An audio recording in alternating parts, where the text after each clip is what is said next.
Hello, everyone. It's Dr. Marissa here with Movement RX. And today we're talking about the connection between nutrition and pain. So I want to start with a little story here. And this actually just happened yesterday, so it's perfect timing. Yesterday I was in the clinic. I was in the physical therapy clinic seeing patients, and somebody came into me because he felt like his body was starting to break down, right? He was starting to get like neck tension and neck pain and shoulder tension and hip tension, kind of pain in the hip, and just feels like his body isn't working the way that it used to. And you would think that maybe this person's like 50 or 60 years old, but this person was 32. Okay. So we know that the body's tissues aren't necessarily breaking down. So we get to talking, and we're going through the whole subjective exam, kind of figuring out where this all started and what's been going on. And we get to the part where I ask him about his nutrition and about what he's putting into his body on a daily basis. So I have my patients walk through from morning until evening, what's everything that they put in their bodies. And so he says, okay, well, usually I don't eat breakfast, but yesterday I actually had 3 black and white cookies and a black coffee for breakfast. I had a salad for lunch, and then 4 protein bars in the middle of the day with chicken, broccoli, and rice for dinner. And that's when I realized that it's not that this person's body is breaking down, right? His body isn't failing him.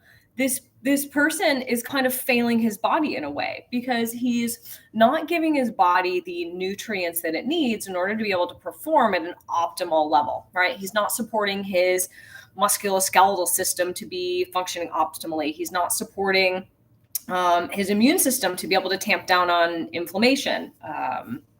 So what we're talking about today is what to eat to relieve pain. All right. So lots of people have kind of chronic nagging aches and pains. And I really encourage you, if you're somebody that's got back pain, knee pain, shoulder pain, any of that, to really try to reframe the issue a little bit, not to target like, oh, well, something in my shoulder is breaking down and it's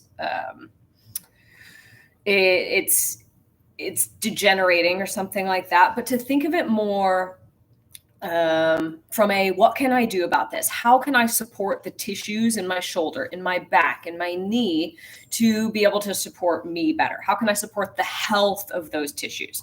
So what we're talking about is how what we're eating affects inflammation in our body, how what we're eating affects the quality of our muscle tissue, and how what we're eating can affect how we're perceiving pain or our pain intensity levels.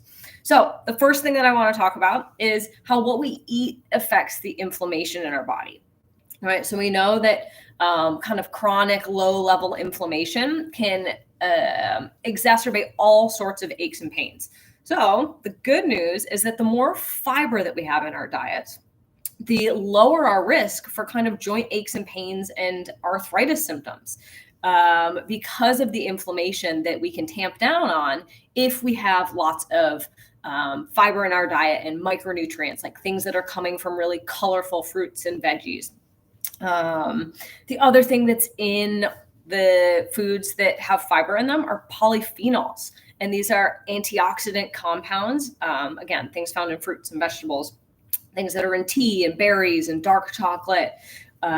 Those things can improve symptoms of arthritis as well because they're tamping down inflammation in the body. One of the other studies that I was looking at to prepare for this little live is that people that had they were following kind of a Mediterranean diet, they had a lower risk of their osteoarthritis symptoms worsening, right? So we know that through what we eat, we can impact the inflammation that's going on in our bodies, and therefore the pain that we're experiencing. Okay, the second point that I want to make is that what we eat affects the quality of our muscle tissue. And so this is going to be less about joint pain now and more a little bit about kind of muscle pain. And some of the supporting research behind this is I was looking at a study on chronic low back pain. And when we have a higher protein intake, right, when we're taking in enough protein, for our bodies, whether that's like white meat or legumes, beans, peas, nuts, and eggs, that's linked to a lower prevalence of low back pain, which is really cool. And some of this is because what can happen when we're not eating enough protein is that our muscle tissue quality can become less optimal. So when we're not getting enough protein, or when we're not exercising, or we're not treating our musculoskeletal system in a way that optimizes it, you can get these fatty infiltrates that are in the muscles. So think of like marbling in meat. That can happen to your muscles as well if you're not supporting those muscles through exercise and nutrition. So if you want better tissue quality, you want the muscles to work better, to function better, and to support you better through your daily life, then you're going to want to have enough protein in your diet to keep that muscle quality high. Some of the other supporting research in the preparation I was doing for this webinar is that in people that are having kind of stenosis, which is when the low back starts to stiffen up, we know that sarcopenia, or losing some of our muscle mass, is associated with higher pain intensity, right? So when we have lower quality, smaller, less capable muscles, that translates to higher pain. So the more that we can do to support the health of the muscle mass, the less pain that we're likely to have. Okay, the last piece that I want to talk about, how nutrition is impacting pain, is that what you're putting into your gut, or what's going on in your gut, can directly affect how high your pain intensity is through what all of those gut bacteria are telling your brain, which is really, really cool. So for those of you that don't know, we have all of these billions of critters that are living inside your gut. And those are, like I said, bacteria, viruses, fungi, yeast, all sorts of things living in there. And all of those things talk to your brain. And so the gut bacteria, if you're feeding them lots of things that make them happy, like fiber and polyphenols, or things that are in colorful compounds, that are in fresh fruits, fresh vegetables, those gut critters will literally tell your brain to quiet down pain signals, which is so cool. So you might be someone that has low back pain, and then if you're able to clean up your diet and support your gut, create a little bit more of a healthy gut bacteria or gut ecosystem, you might find that your pain levels start to go down just because of what's going on in your gut and how that's impacting your nervous system, which is really cool. One of the other things we know about the gut is that gut dysbiosis, or like when you have an unhealthy gut, or like some bad bacteria in the gut, that increases your risk of developing chronic pain. And again, that's because of how your gut is impacting your nervous system. We also know that what we're eating can impact the sensitivity of our nervous system. So how sensitive we are to feeling pain signals can be connected with what's going on in our gut, and how happy our gut is versus how unhappy our gut is. And we also know that in arthritis, so going back to joint pain again, in arthritis, there was a study that looked at the people that had the same degree of I think this was wrist, maybe it was hand arthritis. So if you take, let's say, two people, they both have hand arthritis and their images are the same. They both got, let's say, grade 3 hand arthritis. One person might be pain-free and the other person can have pain, even though their hand arthritis looks exactly the same. And when the researchers were investigating why one person doesn't have pain and one person does, they saw that the different patterns of gut bacteria impacted whether or not the person had pain. So even though their hands looked exactly the same on x-rays, right, their arthritis was the same, the person that had the better gut health had less pain in their hand, which is really cool. They had no pain. They were asymptomatic. So we know that what's going on in the gut can affect back pain. It can affect shoulder pain. It can affect fibromyalgia, and it can affect osteoarthritis pain as well. So all that being said, right, quick review, we've got what you eat affects the inflammation levels in your body, and that affects pain.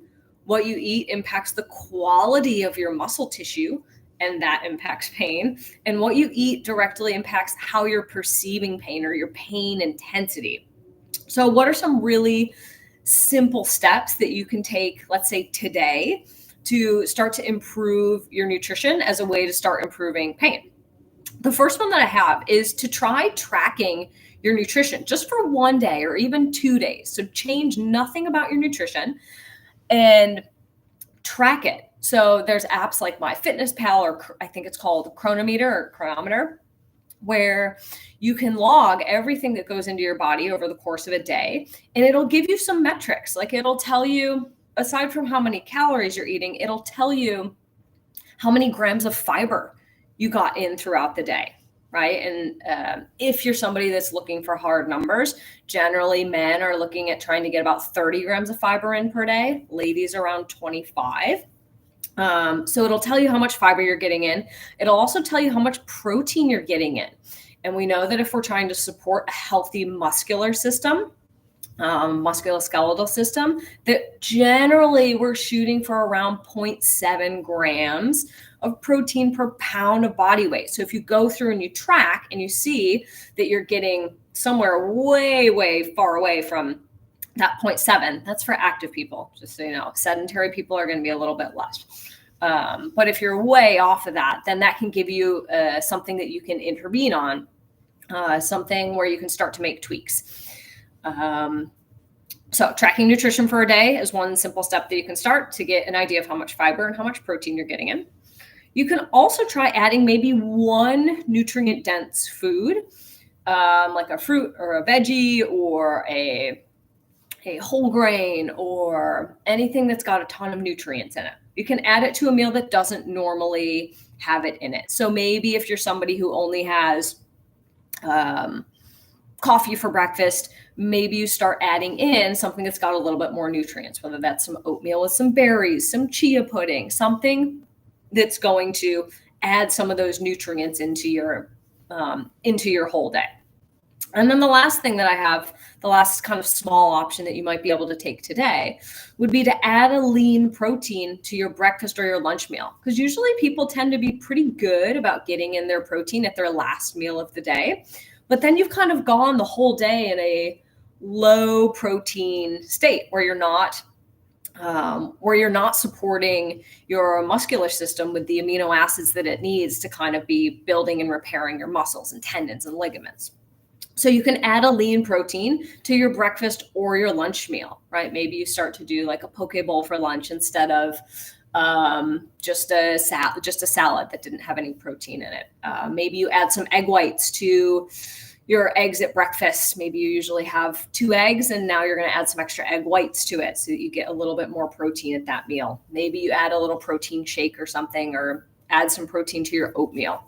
So those are 3 really, really simple steps that you can just take starting as soon as today to try to help impact your pain through your nutrition. So if this resonates with you and you want to bring something like more information like this to your organization, you can connect with Dr. T through the link. All right. It was nice to see everybody. I'll be checking in the comments and I'll be answering anything that happens in the comments offline. So thanks for popping by.